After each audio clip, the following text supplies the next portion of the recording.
I was asked to do just a little overview of absolute value equations with this example. So let me walk through this. We're starting with this absolute value, and it equals, in this case, a constant 11. And so I'm showing the graphed version over here, and we can see the -8 moved it right 8, the +3 moved our graph up 3, that 2 stretched it, so now it's going over 1 and up 2 instead of over 1, up 1. So that's our green graph. And then the equals 11, that's this purple line right here, that's a horizontal line, equals 11. So looking at where those are intersecting, that's going to be our solutions. What x's make these both come out to 11? And so in this case, it's x equals 4 and x equals 12 graphically is what we're getting as a solution.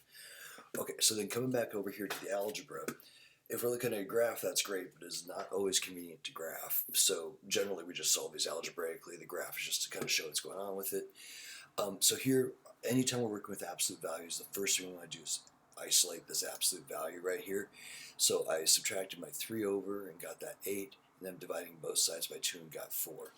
So what I've done is I've just taken this thing that had this vertical translation and this stretch, and if you see, I've now simplified it, so it should have the same answers, but I'm getting something that's easier to work out the algebra on. So let me pop over here and now add the line y equals 4, so that's that blue line, and then the simplified version. And you'll see that, so here's our original with solutions at 4 and 12, and then here's our simplified version, also with solutions at 4 and 12, but what we did was we made the math easier just to work with.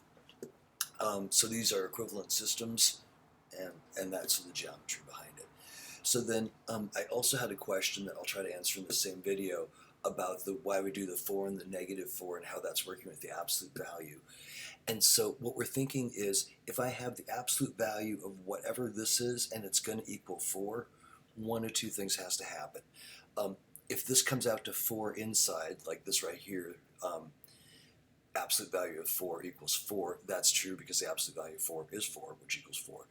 But if I figure out what number I put in here to make this come out to -4, that also works, because then I'll have absolute value of -4, which equals 4, which is cool because that equals 4 again.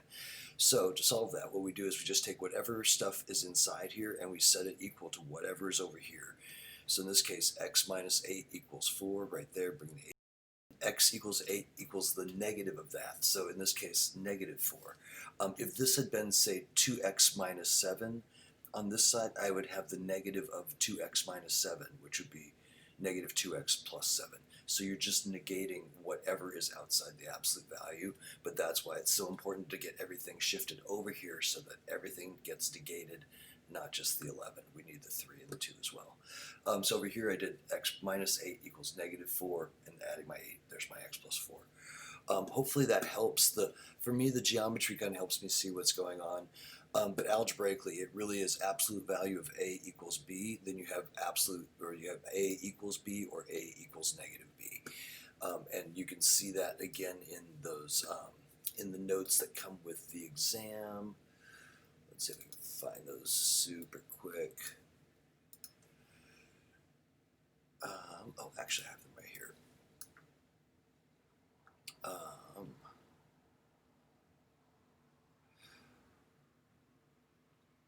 So I think on the exam note right here, so this is what I was saying, isolate the absolute value, and then you're going to write this as, you're going to split it to a equals b, a equals -b, and then solve each one of those for x.